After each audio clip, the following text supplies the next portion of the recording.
ഫാത്തിമേനൊക്കെ അന്ന് അവിടെ വെച്ചിട്ട് തന്നെയാണോ കാണുന്നത്? അത് അവിടെ വെച്ചിട്ട് ആദ്യമായിട്ട് അവിടെ നിന്നാണ് കാണുന്നത്. നേരത്തെ അതിന് മുന്നേ അവർ ഫോൺ വിളിച്ചിട്ടുണ്ടായിരുന്നു. ഷൂട്ടിൽ തുടങ്ങുന്നതിന് മുന്നേ ഫോൺ വിളിച്ച് പരിചയപ്പെട്ടു. അപ്പം ഞാനും അവരെ പരിചയപ്പെട്ടു. അപ്പം എനിക്കറിയാം 1000 നുണകളിലുള്ള അന്ന് ഞാൻ അവരെ ഫസ്റ്റിനെ വിളിക്കുന്ന സമയത്ത് ആ സിനിമ കണ്ടില്ല. അപ്പം അത് പറഞ്ഞപ്പം ഞാൻ വീണ്ടും ആ സിനിമയിൽ നിന്ന് കണ്ടപ്പം ഗംഭീര പെർഫോമർ ഞാൻ മനസ്സിലായി. അപ്പം ഞാൻ രണ്ടാമത് വിളിച്ചിട്ട് അങ്ങനെ എന്താ പറഞ്ഞത്, നിങ്ങൾക്ക് നിശ്ചയില്ലാത്തൊക്കെ ഒന്ന് പറഞ്ഞു തരണം, നിങ്ങളത്ര പരിചയമൊന്നുമില്ല സിനിമയിൽ. അങ്ങനെ സിനിമ വന്നതിന് ശേഷം അങ്ങനെ തന്നെയായിരുന്നു. ചില സംഭവം നമുക്ക് കിട്ടാതെ വരുന്ന സമയത്ത് അവർക്ക് നന്നായിട്ട് നമ്മൾ ഹെൽപ്പ് ചെയ്യുകയൊക്കെ ചെയ്യും. പിന്നെ ഓപ്പോസിറ്റ് നിൽക്കുന്ന ആൾ നമ്മളോട് എത്രത്തോളം കോപ്പറേറ്റ് ചെയ്യുന്നു, നമുക്ക് ഒരു റിലാക്സ് വന്നു കഴിഞ്ഞാൽ പിന്നെ ചെയ്യാനൊക്കെ ഭയങ്കര കെമിസ്ട്രി അതുണ്ടായിരുന്നു കേട്ടോ.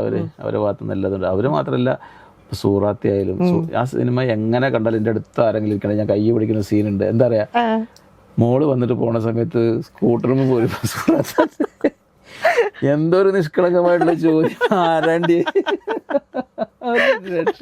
എനിക്കറിയാം. അവിടെ ഞാൻ ചിരിക്കുന്നത് എന്തായാലും ഞാൻ പിടിച്ച് ഞാൻ ചിരിച്ചു സിനിമകളിൽ.